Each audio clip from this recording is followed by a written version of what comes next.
Fala aí pessoal, eu sou o Rodrigo e hoje vou dar minhas impressões sobre o Micromon para iOS, um título que eu já vinha aguardando há um bom tempo, desde que ele foi anunciado no Kickstarter em 2012.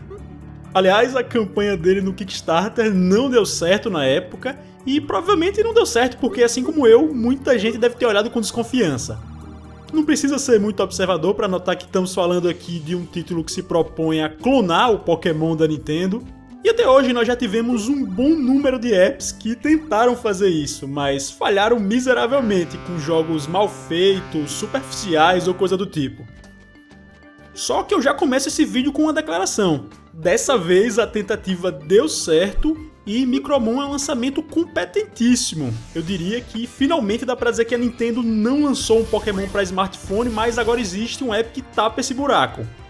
Obviamente que ele não se iguala à grandeza da franquia da Nintendo, mas eu acho que seria querer demais, né? E eu vou falar um pouco mais disso daqui a pouco.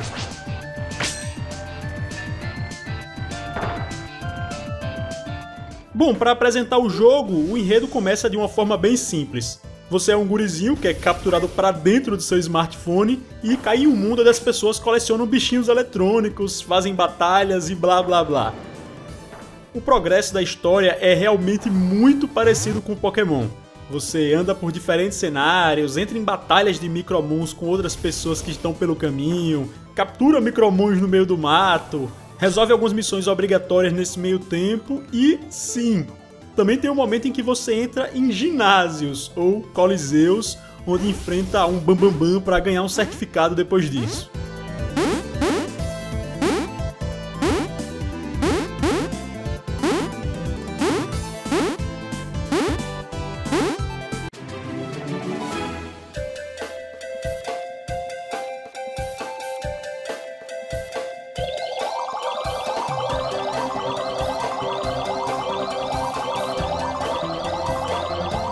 É claro que tem algumas adaptaçõezinhas aqui e ali. Por exemplo, ao invés de Pokébolas, você usa chips para capturar os monstrinhos. Só que mesmo assim as referências ao Pokémon vão estar presentes todo o tempo. São mais de 130 monstrinhos, alguns deles parecidíssimos com os Pokémons, seja no nome ou na aparência. E a produtora disse no Facebook que está trabalhando em mais alguns, assim como em mais missões para se fazer na campanha. Certo, então até o momento parece tudo perfeito, né? Mas eu vou aproveitar para identificar aqui algumas coisas que também te lembram que esse é um jogo de smartphone e um jogo que custa só $1. Existem muitos momentos em que você é tentado a gastar mais dinheiro real dentro da campanha. Por exemplo, os Micromons podem ser capturados no mato, como eu já falei.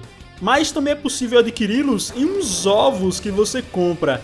Esses ovos até podem ser conseguidos algumas vezes durante a campanha, mas a maior parte do tempo eles são comprados com diamantes, um tipo de moeda que você recebe muito pouco se não pagar.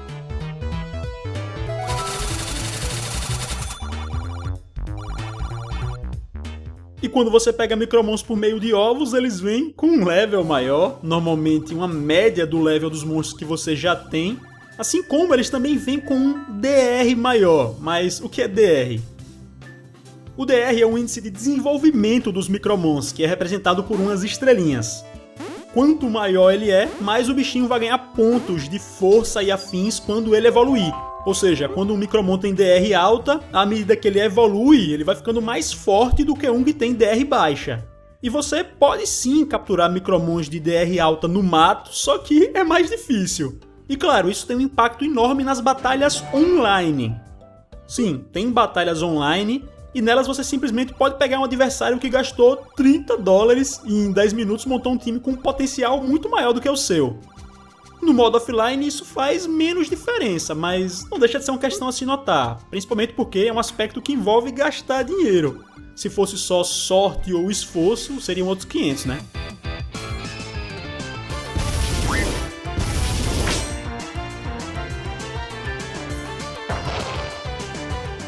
Para falar um pouco mais dos diamantes, como eu disse, eles te permitem comprar ovos, mas também outras coisas, como mudar o seu visual, entrar em áreas especiais para capturar micromons mais raros, comprar chips mais potentes e tal. Os chips, como eu referi, são as Pokébolas, e aqueles que você pode comprar com a moeda do jogo são menos potentes, e algumas vezes vão te fazer falhar na captura de micromons mais raros que você encontra no meio do mato. Mais uma vez, quando você gasta para comprar os mais potentes, é mais fácil capturar aqueles micromons mais difíceis. Além desses percalços, eu também tenho que reafirmar que, no geral, o jogo é menos denso do que um Pokémon tradicional. Ele tem menos coisas para se fazer nas cidades e tal, mas eu também não quero dizer que ele é ruim. Pelo contrário, como eu já falei no início, é muito competente, só que não se iguala à franquia que o inspirou, né?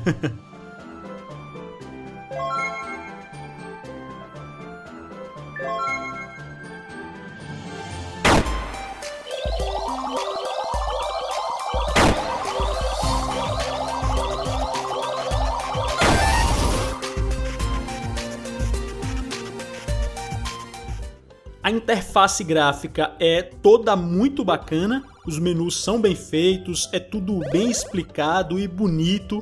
E bonitos também são os gráficos, que tem um desenho e uma animação de primeira, que dão a impressão de um produto premium mesmo. Na interface eu só não gostei tanto do direcional virtual que você usa para controlar o seu personagem. Ele aparece em qualquer ponto da tela quando você toca nela, e eu achei meio grandão demais, o que me atrapalhou algumas vezes. Se eles pusessem um simples direcional em cruz e menor, eu acho que ficaria mais bacana. No mais, pessoal, eu realmente tenho que repetir que me surpreendi com esse joguinho. Apesar dos problemas que eu citei, ele de fato deu aquela sensação de estar jogando uma coisa bem feita, o que aí dá vontade de você continuar jogando para capturar mais micromons, treiná-los para que eles fiquem mais fortes, até ficar uma hora só rodando no mato para treiná-los é bem comum de eu fazer.